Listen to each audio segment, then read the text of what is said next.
ဆုံးခြင်းနဲ့အမှတ်တင်ညာတစ်ခုအများအားထားခြင်းအပြင်ကိုယ်တွေever ready ဖြစ်အောင်လုပ်နေကိုလိုအပ်တယ်လို့သူတို့ဆိုတယ်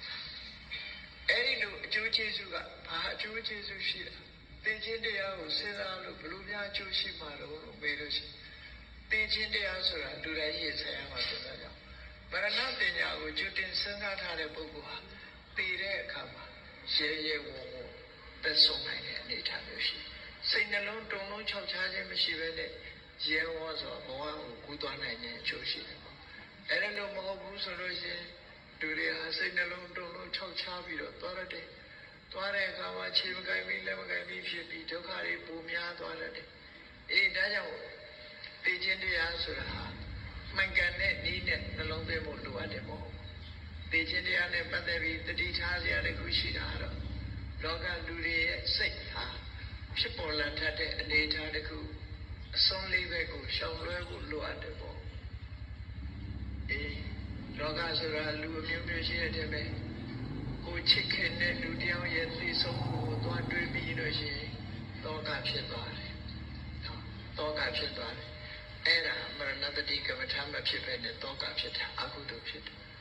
ကိုမုန်းတဲ့လူတယောက်ရဲ့သိဆုံးခြင်းကိုသွားတတိရတဲ့အခါဒီကောင်းသေးအေးတာပဲတတော်ရှင်းသွားတယ်လို့ထင်များတယ်ဟောအဲ့ဒါကြတော့ဒေါသဖြစ်ပြန်ကိုနဲ့ဘာမှမခင်လဲသိလဲမသိတဲ့ပုဂ္ဂိုလ်သိဆုံးခြင်းကြရင်တော့သူတည်တာငါလည်းမဆိုင်လို့ဆိုပြီးတော့အဝေကမဖြစ်တတ်ဘူးကိုယ်သိဆုံးခြင်းကိုကြည့်တဲ့အခါကျတော့ကြောက်သွားပြန်တယ်အဲ့တော့ကိုယ်သိခြင်းကိုနှလုံးသွင်းပြီးတော့ကြောက်သွားရင်လေကပ္ပထာဘောကလမ်းချော်ကပ္ပထာအဖြစ်မဟုတ်တော့ဘဲနဲ့လမ်းချော်သွားခြင်းပဲဖြစ်တယ်ကိုချစ်ခင်သူရဲ့သိဆုံးခြင်းကြောင့်တောကဖြစ်သွားမယ်ဆိုလို့ရှိရင်လမ်းချော်သွားခြင်းသာဖြစ်တယ်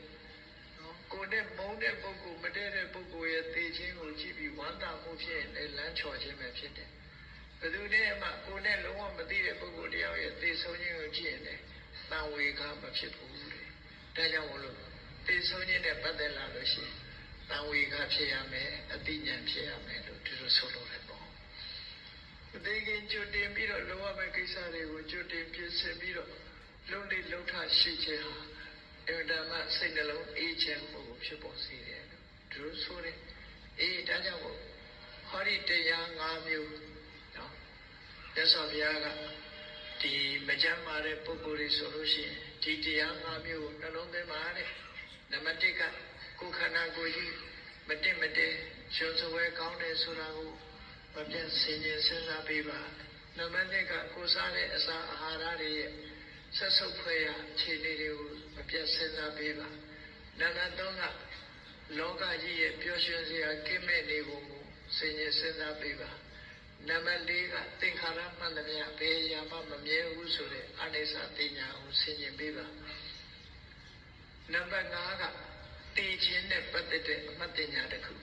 ကိုယ့်ရဲ့တည်ခြင်းပဲဖြစ်စေကိုယ်နဲ့ပတ်သက်တဲ့ပုဂ္ဂိုလ်ရဲ့တည်ဆုံးခြင်းပဲဖြစ်စေ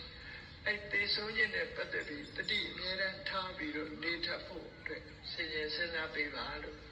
ဒီတရားနှလုံးသွင်းတရား၅မျိုးဟာမကြမ်းမာသူတွေအတွက်အထူးလိုအပ်တဲ့နှလုံးသွင်းတရားကမ္မထာ၅ခုပဲဖြစ်ပါတယ်လို့သူဆိုတယ်နော်အဲ့တော့ဒီလိုခုလိုကမ္မထာတရား၅မျိုးကိုနှလုံးသွင်းစဉ်းကျင်ခြင်းအဖြစ်ထိုပုဂ္ဂိုလ်ကြီးမားတဲ့အကျိုးကျေးဇူးတွေကိုရရှိနိုင်တယ်ပေါ့ရသော်ဘုရားကဘယ်လောက်ထိအောင်ဟောလို့ဆိုလို့ရှိရင်ဒီလိုသာမှန်မှန်ကန်ကန်နှလုံးသွင်းပြီးတော့ဒီတရား၅မျိုးသူ့တဏ္ဍာမှာရှိနေမယ်ပြည့်ပြည့်ဝဝကြီးရှိမယ်ဆိုရင်သူဟာ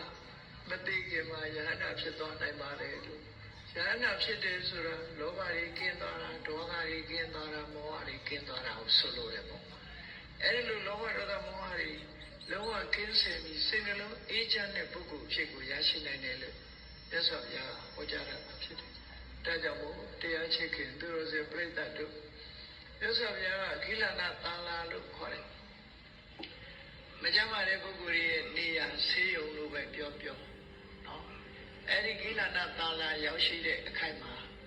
မကြမ်းမာပြီးအားနည်းနေတဲ့ယဟန်တော်တစ်ပါးကိုအကြောင်းပြုပြီးတော့မကြမ်းမာတဲ့ပုဂ္ဂိုလ်တွေနှလုံးသွင်းရမယ်ကပ္ပထာတရား၅မျိုးအခုလိုဟောကြားဆုံးမခဲ့တာဖြစ်တယ်လူတိုင်းဟာကျမ်းမာနေသည့်အခါမှာပဲဖြစ်စေမကျမ်းမာတဲ့အခါမှာပဲဖြစ်စေ ဒီတရား၅မျိုးကိုမှတ်သားနိုင်ယူပြီးဆင်ញင်စဉ်းစားပေးနိုင်မယ်ဆိုရင်ကိုယ်ကိုတွေ့တာမှုဆိုတဲ့လောဘတော့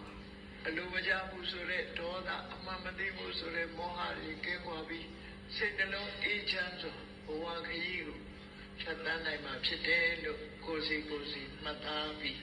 မြတ်ဗုဒ္ဓရဲ့အဆုံးအမတိုင်းလိုက်နာကျင့်သုံးနိုင်ကြပါစေကုန်သတည်း